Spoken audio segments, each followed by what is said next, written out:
ನಮಸ್ತೆ ಸ್ನೇಹಿತರೆ, ಪೀಪಲ್ ಟಿವಿಗೆ ಸ್ವಾಗತ. ನಾನು ಮುರಳಿ ಮಾಲೂರು. ಸ್ನೇಹಿತರೆ, ಇವತ್ತು ನಮ್ಮ ಭಾರತಕ್ಕೆ ಒಂದು ಭವಿಷ್ಯವನ್ನ ರೂಪಿಸಿಕೊಟ್ಟಂತಹ ಡಾಕ್ಟರ್ ಬಾಬಾ ಸಾಹೇಬ್ ಅಂಬೇಡ್ಕರ್ ಅವರ ಜನ್ಮದಿನಾಚರಣೆ. ನಮ್ಮ ಪೀಪಲ್ ಟಿವಿಯ ವೀಕ್ಷಕರಿಗೆ ಎಲ್ರಿಗೂ ಬಾಬಾ ಸಾಹೇಬ್ ಅಂಬೇಡ್ಕರ್ ಅವರ ಜನ್ಮದಿನಾಚರಣೆಯ ಶುಭಾಶಯಗಳನ್ನು ಕೋರ್ತಾ ಈ ಒಂದು ಎಪಿಸೋಡ್ ಅನ್ನು ಶುರು ಮಾಡೋಣ. ಸ್ನೇಹಿತರೆ, ಕರ್ನಾಟಕದ ಪಾಲಿಟಿಕ್ಸ್ ಒಂದು ರೀತಿ ಇದರ ಬಗ್ಗೆ ಮಾತಾಡ್ತಿದ್ರೆ ಮೇಲ್ಗಡೆ ನೋಡೋಕೆ ಎಲ್ಲವೂ ಸಹ ಶಾಂತವಾಗಿ ಇರುತ್ತೆ, ಆದರೆ ಒಳಗಡೆ ದೊಡ್ಡ ಸುಂಟರಗಾಳಿನೇ ಇದ್ದಿರುತ್ತೆ. 2026 ಏಪ್ರಿಲ್ 9 ನಡೆದ ದಾವಣಗೆರೆ ದಕ್ಷಿಣ ಮತ್ತೆ ಬಾಗಲಕೋಟೆ ಉಪಚುನಾವಣೆ ಬೈ ಎಲೆಕ್ಷನ್ ಕೇವಲ 2 ಸೀಟಿನ ಫೈಟ್ ಅಲ್ಲ, ಇದು ಇಡೀ ಕರ್ನಾಟಕದ ಕಾಂಗ್ರೆಸ್ ಪಾಲಿಟಿಕ್ಸ್ನ ಭವಿಷ್ಯ ಬರೆಯುವಂತಹ ಒಂದು ರೀತಿ ಟೆಸ್ಟ್ ಮ್ಯಾಚ್ ಇದ್ದಾಗೆ. ಡಿಸೆಂಬರ್ 14, 2025 ದಾವಣಗೆರೆಯ ಭೀಷ್ಮ ಹಿರಿಯ ನಾಯಕ ಶಾಮನೂರು ಶಿವಶಂಕರಪ್ಪ ಅವರು ಮತ್ತೆ ಬಾಗಲಕೋಟೆಯ HY ಮೇಟಿ ಅವರು ನಿಧನರಾದ ಮೇಲೆ ಈ ಒಂದು ಬೈ ಎಲೆಕ್ಷನ್ ಅನ್ನುವಂಥದ್ದು ಬಂದಿದೆ. ಬಟ್ ದಾವಣಗೆರೆ ದಕ್ಷಿಣದಲ್ಲಿ ಈಗ ಶುರುವಾಗಿರುವಂಥದ್ದು ಅಸಲಿ ದಂಗಲ್ ಅಂತಾನೆ ಹೇಳ್ಬೋದು.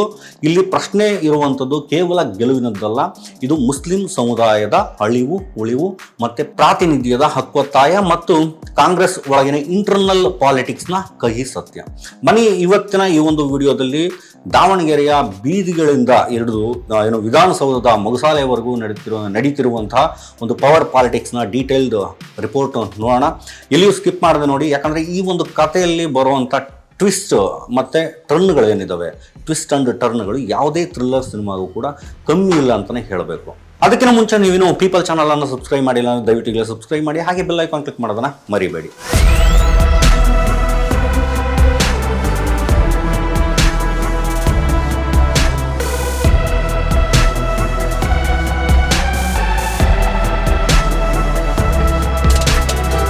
ಸ್ನೇಹಿತರೆ, ಮೊದಲಿಗೆ ದಾವಣಗೆರೆ ದಕ್ಷಿಣದ ಲೆಕ್ಕಾಚಾರ ನೋಡೋಣ. ಈ ಕ್ಷೇತ್ರದಲ್ಲಿ ಒಟ್ಟು 2.3 ಲಕ್ಷ ವೋಟರ್ಸ್ ಇದ್ದಾರೆ. ಅದರಲ್ಲಿ ಬರೋಬ್ಬರಿ 90,000ದಷ್ಟು ವೋಟ್ಸ್ ಏನಿದೆ ಅದು ಮುಸ್ಲಿಮರದ್ದೇ ಇದೆ.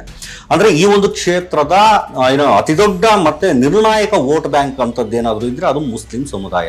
2008 ಈ ಕ್ಷೇತ್ರ ರಚನೆ ಆದಾಗಿನಿಂದಲೂ ಕೂಡ ಮುಸ್ಲಿಂ ನಾಯಕರು ತಮಗೆ ಟಿಕೆಟ್ ಬೇಕು ಅಂತ ಕೇಳ್ತಾನೆ ಇದ್ರು. ಆದರೆ ಕಳೆದ 3 ದಶಕಗಳಿಂದ ಈ ಕ್ಷೇತ್ರವನ್ನು ಕಂಟ್ರೋಲ್ ಮಾಡಿದ್ದು ಒಂದೇ ಒಂದು ಕುಟುಂಬ, ಒಂದೇ ಒಂದು ಫ್ಯಾಮಿಲಿ, ಅದುವೇ ಶಾಮನೂರು ಫ್ಯಾಮಿಲಿ. ಶಾಮನೂರು ತಾತನ ನಿಧನ ಆದ ನಂತರ ಈ ಬಾರಿ ಖಂಡಿತ ಮುಸ್ಲಿಮರಿಗೆ ಟಿಕೆಟ್ ಅನ್ನುವಂಥದ್ದು ಸಿಗತ್ತೆ ಅನ್ನೋ ದೊಡ್ಡ ನಿರೀಕ್ಷೆ ಇತ್ತು.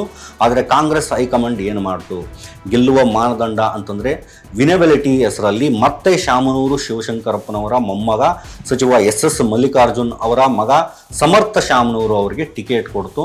ಇದು ಸಮುದಾಯದ ನಾಯಕರ ಕಣ್ಣು ಕೆಂಪಾಗುವಂತೆ ಮಾಡಿತು. ಯಾವುದು? ಮುಸ್ಲಿಂ ಸಮುದಾಯದ ನಾಯಕರ ಕಣ್ಣು. ಟಿಕೆಟ್ ಅನೌನ್ಸ್ ಆಗ್ತಿದ್ದ ಹಾಗೇನೆ ದಾವಣಗೆರೆಯ ಅಖ್ತರ್ ರಾಜಾ ಅನ್ನುವಂಥ ಒಂದು ಸರ್ಕಲ್ನಲ್ಲಿ ಮುಸ್ಲಿಂ ಯುವಕರು ಬೀದಿಗಿಳಿದ್ರು, ಪ್ರತಿಭಟನೆಯನ್ನು ಶುರು ಮಾಡ್ತಾರೆ. ಕಪ್ಪು ಬಟ್ಟೆ ಪ್ರದರ್ಶನ ಮಾಡಿ ಜಸ್ಟಿಸ್ ಫಾರ್ ಮೈನಾರಿಟೀಸ್ ಅಂತ ಘೋಷಣೆಗಳನ್ನು ಕೂಗ್ತಾರೆ. ಅಷ್ಟೇ ಅಲ್ಲ, ಕಾಂಗ್ರೆಸ್ ಅಭ್ಯರ್ಥಿ ಸಮರ್ಥ ಶಾಮನೂರು ಅವರು ಪ್ರಚಾರಕ್ಕೆ ಹೋದಾಗ ಅವರ ಮುಂದೆನೆ ಗೋ ಬ್ಯಾಕ್ ಕಾಂಗ್ರೆಸ್ ಅಂತ ಆಕ್ರೋಶವನ್ನು ಹೊರಗಾಕ್ತಾರೆ. ಸಮುದಾಯದ ಪ್ರಭಾವಿ ನಾಯಕ ಸಾದಿಕ್ ಪೈಲ್ವಾನ್ ಅವರು ಬಂಡಾಯವೆದ್ದು ಪಕ್ಷೇತರ ಅಭ್ಯರ್ಥಿಯಾಗಿ ನಾಮಪತ್ರವನ್ನು ಸಲ್ಲಿಸಿದ್ರು. ಇಲ್ಲಿ ಅಚ್ಚರಿಯ ವಿಷಯ ಏನಪ್ಪ ಅಂತಂದ್ರೆ, ಕಣದಲ್ಲಿದ್ದಂಥ ಒಟ್ಟು 25 ಅಭ್ಯರ್ಥಿಗಳಲ್ಲಿ 14 ಜನ ಮುಸ್ಲಿಮರೇ ಆಗಿದ್ರು. SDPI ಇಂದ ಅಫ್ಜರ್ ಕೊಡ್ಲಿಪೇಟೆ ಅವರು ಕಣಕ್ಕಿಳಿದು ಪ್ರಚಾರವನ್ನು ಶುರು ಮಾಡಿದ್ರೆ ಮುಸ್ಲಿಂ ವೋಟ್ ಬ್ಯಾಂಕ್ ಇಬ್ಬಾಗ ಆಗುವಂತ ಭಯ ಕಾಂಗ್ರೆಸ್ಗೆ ಶುರುವಾಯಿತು. ಸ್ನೇಹಿತರೆ, ಅಸಲಿ ಪಾಲಿಟಿಕ್ಸ್ ಶುರುವಾಗಿದ್ದೇ ಇಲ್ಲಿ. ಈ ಟಿಕೆಟ್ ಹಂಚಿಕೆ ಕೇವಲ ದಾವಣಗೆರೆಗೆ ಸೀಮಿತವಾಗಿರಲಿಲ್ಲ, ಇದು ರಾಜ್ಯ ಮಟ್ಟದ ಕಾಂಗ್ರೆಸ್ ಮುಸ್ಲಿಂ ನಾಯಕರ ನಡುವಿನ ಒಂದು ಪವರ್ ಗೇಮ್ ಆಗಿ ಬದಲಾಯಿತು. ಸಚಿವ ಜಮೀರ್ ಅಹಮದ್ ಖಾನ್ ಅವರು MLC ಅಬ್ದುಲ್ ಜಬ್ಬಾರ್ ಅವರಿಗೆ ಟಿಕೆಟ್ ಕೊಡಿಸೋದಕ್ಕೆ ಲಾಬಿ ಮಾಡ್ತಿದ್ರು, ಆದರೆ ಟಿಕೆಟ್ ಅನ್ನುವಂಥದ್ದು ಸಿಗಲಿಲ್ಲ. ಇದರಿಂದ ಅಪ್ಸೆಟ್ ಆದಂತಹ ಜಮೀರ್ ಅಹಮದ್ ಅವರು ದಾವಣಗೆರೆ ಕಡೆ ತಲೆನೂ ಹಾಕದಂತೆ ನೇರವಾಗಿ ಕೇರಳದ ಚುನಾವಣಾ ಪ್ರಚಾರಕ್ಕೆ ಹೊರಡ್ತಾರೆ. ಮಾರ್ಚ್ 20 CM ಸಿದ್ದರಾಮಯ್ಯ ಮತ್ತೆ ರಣದೀಪ್ ಸಿಂಗ್ ಸುರ್ಜೇವಾಲಾ ಅವರು ಮುಸ್ಲಿಂ ನಾಯಕರ ಸಭೆಯನ್ನು ಕರೆದು ಬಂಡಾಯ ಶಮನ ಮಾಡುವಂತೆ ಸೂಚನೆಯನ್ನು ಕೊಡ್ತಾರೆ. ಜಮೀರ್ ಅಹಮದ್ ಗೈರು ಹಾಜರಿಯ ಲಾಭ ಪಡೆದಂತಹ ಶಿವಾಜಿನಗರದ ಶಾಸಕ ರಿಜ್ವಾನ್ ಅರ್ಷದ್ ಅವರು ಮತ್ತೆ ಸಲೀಂ ಅಹಮದ್ ಅವರು ದಾವಣಗೆರೆಯಲ್ಲಿ ಫೀಲ್ಡ್ಗೆ ಇಳಿತಾರೆ. ಹಗಲಿರುಳು ಕಷ್ಟಪಟ್ಟು ಸಾದಿಕ್ ಪೈಲ್ವಾನ್ ಅವರನ್ನ ಮನವೊಲಿಸಿ ನಾಮಪತ್ರ ವಾಪಸ್ ಪಡೆಯುವಂತೆ ಮಾಡೋದ್ರಲ್ಲಿ ಈ ಇಬ್ಬರು ನಾಯಕರು ಯಶಸ್ವಿ ಆಗ್ತಾರೆ. ಆದರೆ ಇಲ್ಲಿ ರಿಜ್ವಾನ್ ಮತ್ತೆ ಸಲೀಂ ಅವರು ಕೊಟ್ಟಂತಹ ಸ್ಟೇಟ್ಮೆಂಟ್ ಇಡೀ ರಾಜ್ಯ ರಾಜಕಾರಣದಲ್ಲಿ ಬಾಂಬನ್ನು ಸಿಡಿಸ್ತು. ನಮ್ಮದೇ ಪಕ್ಷದ ಕೆಲವು ನಾಯಕರು ಅಧಿಕೃತ ಅಭ್ಯರ್ಥಿಯನ್ನು ಸೋಲಿಸೋದಕ್ಕೆ ಇಂಟರ್ನಲ್ ಕಾನ್ಸ್ಪರೆನ್ಸಿಯನ್ನು ಆಂತರಿಕ ಒಳಸಂಚನ ಮಾಡ್ತಿದ್ದಾರೆ ಅಂತ ಪರೋಕ್ಷವಾಗಿ ಜಮೀರ್ ವಿರುದ್ಧನೇ ಗುಡುಗುತ್ತಾರೆ. ಇದು ಅಲ್ಪಸಂಖ್ಯಾತ ನಾಯಕತ್ವದ ಮೇಲೆ ಯಾರ ಹಿಡಿತ ಇರಬೇಕು ಅನ್ನೋ ದೊಡ್ಡ ಮಟ್ಟದ ಇಗೋ ಕ್ಲಾಶ್ಗೆ ಕಾರಣವಾಗುತ್ತೆ. ಈ ಬಂಡಾಯ ಮತ್ತೆ ಒಳಜಗಳಗಳ ನೇರ ಪರಿಣಾಮ ಯಾರ ಮೇಲೆ ಬಿತ್ತು ಗೊತ್ತಾ? ಕೆಪಿಸಿಸಿ ಅಲ್ಪಸಂಖ್ಯಾತ ಘಟಕದ ಅಧ್ಯಕ್ಷ ಅಬ್ದುಲ್ ಜಬ್ಬಾರ್ ಅವರ ಮೇಲೆ ಬಿತ್ತು. ಕಳೆದ 5 ವರ್ಷಗಳಿಂದ ಅಧ್ಯಕ್ಷರಾಗಿದ್ದಂತಹ ಅಬ್ದುಲ್ ಜಬ್ಬಾರ್ ಅವರು ಏಪ್ರಿಲ್ 11, 2026 ಹಠಾತ್ತನೆ ತಮ್ಮ ಸ್ಥಾನಕ್ಕೆ ರಾಜೀನಾಮೆಯನ್ನು ಕೊಡ್ತಾರೆ. ಇದು ಅವರ ಸ್ವಂತ ನಿರ್ಧಾರ ಆಗಿರಲಿಲ್ಲ, ಬದಲಾಗಿ AICC ಉಸ್ತುವಾರಿಗಳ ಸೂಚನೆಯ ಮೇರೆಗೆ ಈ ಒಂದು ರಾಜೀನಾಮೆ ಪಡೆಯಲಾಗಿತ್ತಂತೆ. ಉಪಚುನಾವಣೆಯಲ್ಲಿ ಅಧಿಕೃತ ಅಭ್ಯರ್ಥಿಯ ವಿರುದ್ಧ ಕೆಲಸ ಮಾಡ್ತಿದ್ದಾರೆ, ಮತ್ತೆ SDPI ಅಭ್ಯರ್ಥಿ ಅಫ್ಜಲ್ ಕೊಡ್ಲಿಪೇಟೆಗೆ ಹೆಚ್ಚು ವೋಟ್ ಪಡೀತಾರೆ ಅಂತ ಹೇಳಿಕೆ ನೀಡಿದ್ದು ಹೈಕಮಾಂಡ್ ಕಿಂಗಣಿಗೆ ಗುರಿಯಾಗಿತ್ತು. ಅಷ್ಟೇ ಅಲ್ಲ, ಸಿಎಂ ರಾಜಕೀಯ ಕಾರ್ಯದರ್ಶಿ ನಸೀರ್ ಅಹಮದ್ ಅವರಿಗೂ ಸಹ ರಾಜೀನಾಮೆ ನೀಡುವಂತೆ ಹೈಕಮಾಂಡ್ನಿಂದ ಪ್ರೆಷರ್ ಅನ್ನುವಂಥದ್ದು ಬಂತು. DK ಶಿವಕುಮಾರ್ ಅವರು ಅಬ್ದುಲ್ ಜಬ್ಬಾರ್ ಅವರ ರಾಜೀನಾಮೆ ನೀಡಿದ್ದನ್ನು ಖಚಿತಪಡಿಸಿ ವರದಿಯನ್ನು ತರಿಸ್ಕೊಂಡು ಮಾತನಾಡ್ತೀನಿ ಅಂತ ಅಂದರು. ಇದೆಲ್ಲದರ ಅರ್ಥ ಏನು? ಮುಸ್ಲಿಂ ನಾಯಕತ್ವದಲ್ಲಿ ಏಕ ವ್ಯಕ್ತಿ ಪಾರಮ್ಯವನ್ನ ಬ್ರೇಕ್ ಮಾಡೋದಕ್ಕೆ ಹೈಕಮಾಂಡ್ ನಿರ್ಧರಿಸಿದೆ ಅನ್ನುವಂಥದ್ದು ಇಲ್ಲಿಗೆ ಕ್ಲಿಯರ್ ಆಯಿತು. ಒಂದೆಡೆ ದಾವಣಗೆರೆಯಲ್ಲಿ ಏನು ಮುಸ್ಲಿಮರ ಆಕ್ರೋಶ, ಇನ್ನೊಂದು ಕಡೆ ಒಳಜಗಳ, ಇದೆಲ್ಲವನ್ನ ಬ್ಯಾಲೆನ್ಸ್ ಮಾಡೋದಕ್ಕೆ ಸಿದ್ದರಾಮಯ್ಯ ಸರ್ಕಾರ ಒಂದು ದೊಡ್ಡ ಮಾಸ್ಟರ್ ಸ್ಟ್ರೋಕ್ ಅನ್ನು ಕೊಡ್ತು. 2025-26 ಬಜೆಟ್ನಲ್ಲಿ ಘೋಷಿಸಿದಂತೆ ಮಾರ್ಚ್ 8 ಏನು ಕರ್ನಾಟಕ ಸಾರ್ವಜನಿಕ ಸಂಗ್ರಹಣೆಯ ಪಾರದರ್ಶಕತೆ ತಿದ್ದುಪಡಿ ಮಸೂದೆ 2025 ಇದನ್ನ ವಿಧಾನಸಭೆಯಲ್ಲಿ ಪಾಸ್ ಮಾಡುತ್ತೆ.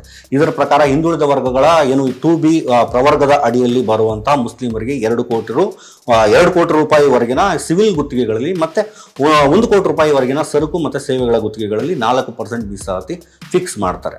ಇದು ಏನು ಮುಸ್ಲಿಮರ ಆರ್ಥಿಕ ಸಬಲೀಕರಣದ ಜೊತೆಗೆ ಪಕ್ಷದಿಂದ ದೂರ ಹೋಗ್ತಿದ್ದಂತಹ ವೋಟ್ ಬ್ಯಾಂಕ್ ಅನ್ನ ಹಿಡಿದಿಟ್ಕೊಳ್ಳುವಂಥ ದೊಡ್ಡ ಪ್ಲಾನ್ ಆಗಿತ್ತು ಅಂತಾನೆ ಹೇಳಬೇಕು.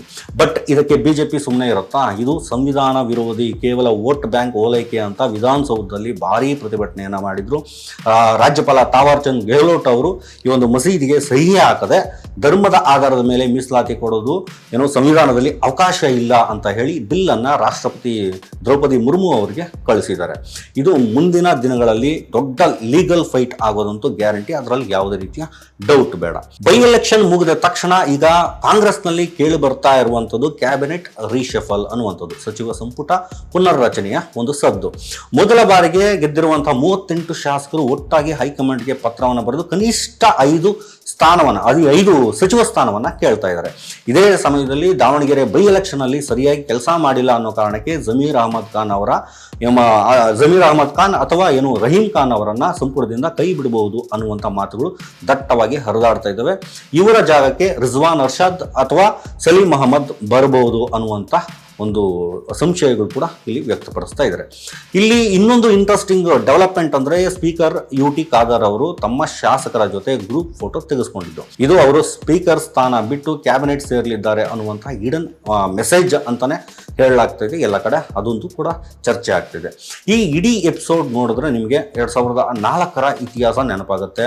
ಅವತ್ತು SM ಕೃಷ್ಣ ಅವರ ಏನು ಸರ್ಕಾರ ಇದ್ದಾಗ ಹಿರಿಯ ಮುಸ್ಲಿಂ ನಾಯಕ CK ಜಾಫರ್ ಶರೀಫ್ ಅವರು ಅಲ್ಪಸಂಖ್ಯಾತರನ್ನ ಕೇವಲ ವೋಟ್ ಬ್ಯಾಂಕ್ ಅಂತ ಅನ್ಕೊಂಡ್ರೆ ನಾವು ಪ್ರಾದೇಶಿಕ ಪಕ್ಷಗಳ ಕಡೆ ಹೋಗಬೇಕಾಗತ್ತೆ ಅಂತ ಹೈಕಮಾಂಡ್ಗೆ ಓಪನ್ ವಾರ್ನಿಂಗ್ ಅನ್ನ ಕೊಟ್ಟಿದ್ರು.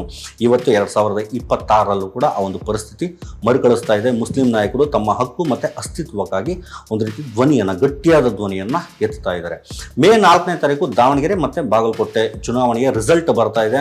ಅಲ್ಲಿ ಕಾಂಗ್ರೆಸ್ ಗೆಲ್ಲುತ್ತೋ ಸೋಲುತ್ತೋ ಅನ್ನೋದಕ್ಕಿಂತಲೂ ಈ ಒಂದು ಎಲೆಕ್ಷನ್ ಕಾಂಗ್ರೆಸ್ ಒಳಗಿರುವಂತಹ ಅಲ್ಪಸಂಖ್ಯಾತ ನಾಯಕತ್ವದ ಫೇಸ್ ಅನ್ನ ಸಂಪೂರ್ಣವಾಗಿ ಬದಲಾಯಿಸಿದೆ. ಮತ್ತೆ ಏನು ಸಿದ್ದರಾಮಯ್ಯ ಬಣ ಮತ್ತು DK ಶಿವಕುಮಾರ್ ಬಣದ ನಡುವೆ ಒಂದು ಪೈಪೋಟಿ, ಮತ್ತೆ ಸತೀಶ್ ಜಾರಕಿಹೊಳಿ ಅವರ ಏನು APCC ಅಧ್ಯಕ್ಷರಾಗುವಂಥ ಕನಸು ಎಲ್ಲವೂ ಕೂಡ ಈ ಒಂದು ರಿಸಲ್ಟ್ ಮೇಲೆ ನಿಂತಿದೆ. ಮುಸ್ಲಿಂ ಪವರ್ ಪಾಲಿಟಿಕ್ಸ್ ಕರ್ನಾಟಕದಲ್ಲಿ ಇನ್ನು ಮುಂದೆ ಹೊಸ ತಿರುವು ಪಡೆಯಲಿದೆ ಅನ್ನುವಂಥದ್ದು ನಾವು ಗೆಸ್ ಮಾಡ್ಬೋದು. ಇಲ್ಲಿ ನಿಮ್ಮ ಪ್ರಕಾರ ಏನು ದಾವಣಗೆರೆಯಲ್ಲಿ ಯಾರು ಗೆಲ್ಲಬಹುದು? ಏನು ಮುಸ್ಲಿಂ ನಾಯಕತ್ವದ ಈ ಒಂದು ಫೈಟ್ ಬಗ್ಗೆ ನಿಮ್ಮ ಒಪಿನಿಯನ್ ಏನು? ಕಮೆಂಟ್ ಮಾಡಿ ತಿಳಿಸಿ. ವಿಡಿಯೋ ಇಷ್ಟ ಆಗಿದ್ರೆ ಲೈಕ್ ಮಾಡಿ, ಶೇರ್ ಮಾಡಿ, ಹಾಗೆ ಚಾನಲ್ನ ಸಬ್ಸ್ಕ್ರೈಬ್ ಮಾಡೋದು ಮರಿಬೇಡಿ. ಸಿಗೋಣ ಮುಂದಿನ ವಿಡಿಯೋದಲ್ಲಿ. Take care. ಧನ್ಯವಾದಗಳು.